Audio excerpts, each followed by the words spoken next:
Review code provided by Zeboid Games for ladiesgamers.com, where you can find my written review.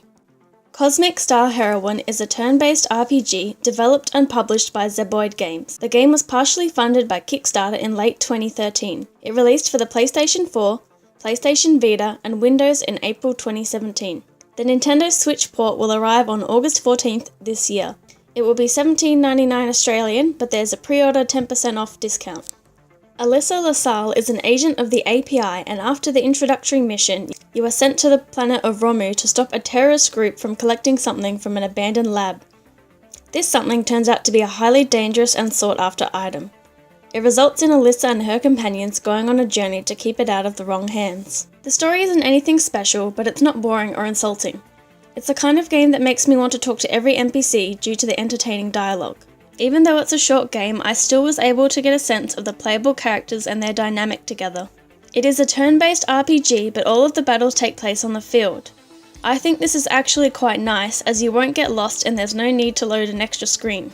There's also a bar display indicating turn order, but there's not really a matter of needing to be faster. Aside from the stun status effect, there isn't anything to stop their turn. It's just to show that sometimes enemies get an extra attack or others won't attack for a while. The encounters aren't random and they don't respawn, which is like some other Western RPGs and wasn't something I was used to.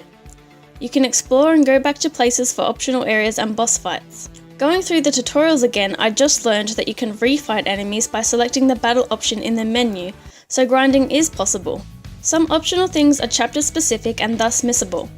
I just didn't want to follow a guide for my first playthrough. Thankfully, after every battle, your health and abilities will refresh. Being a turn-based RPG, we have stats, this time called Physique, Hactitude, Spark, and Cunning, as well as a few status effects known as ailments, such as Poison, Rust, Stun, Charm, and so on. Your combat moves are your abilities, and most can only be used once before you need to take a turn recharging. Programs are abilities that can only be used once in battle and are attached to a shield. The programs may be restricted by a certain Hactitude level. Items can be used once per battle, but they don't disappear, which is handy. There is a style meter based on performing different moves in combat. Style boosts your power up until 100%. Some abilities use burst, which eats up all your style. Enemies also use the style mechanic. Each character gets hyper points, which build up to hyper mode, so on that turn, damage and ailment success is doubled. Then, in the same battle, it will take longer to build up. In this game, you can go into negative HP if you have enough style points. They have to be healed out of the negative before the end of their turn to not die, and self-healing is reduced. There are 4 different difficulty options that can be switched in between at any time. I stuck with Agent for most of the game. Heroine level gives the enemies additional abilities, and why would I do that? For the most part, it fluctuated between easy and challenging, only a couple of encounters I needed to restart. Up until a mid-boss in the final chapter anyway. I'm sure not knowing that I could refight earlier enemies didn't help me. I would say that anyone with a decent experience in RPGs pick the 3rd difficulty option. You can keep 4 characters in your party at a time. As you progress through the game, you'll gain new ones. Sometimes you'll be restricted to certain ones for story reasons. I only found this annoying in one instance, as I didn't like Clark's mechanics. I did end up switching out some characters I liked, as new ones would essentially be a better version of them.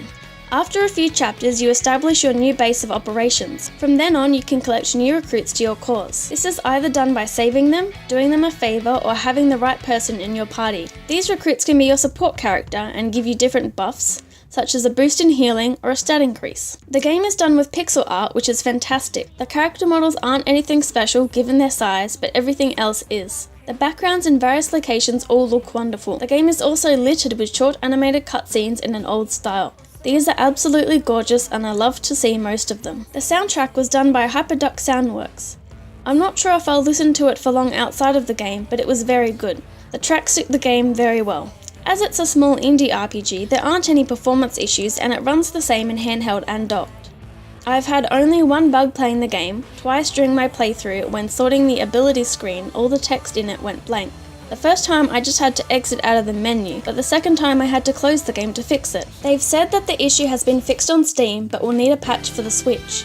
They didn't say when, but it sounds like something they are working on. I also wish there was an option to increase the combat speed and/or to disable combat animations. Most RPGs nowadays have these options. From the mid-game on, the enemy encounters would take a while, even if they weren't difficult, and it would have been nice to quicken it. Aside from one cutscene which is a song, there isn't any voice acting.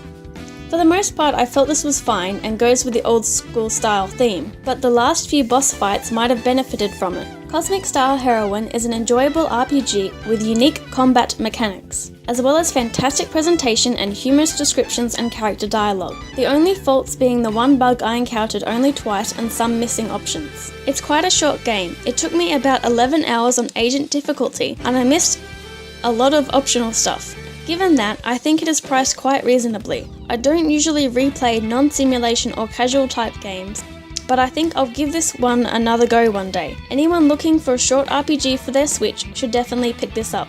I give it an 8 out of 10.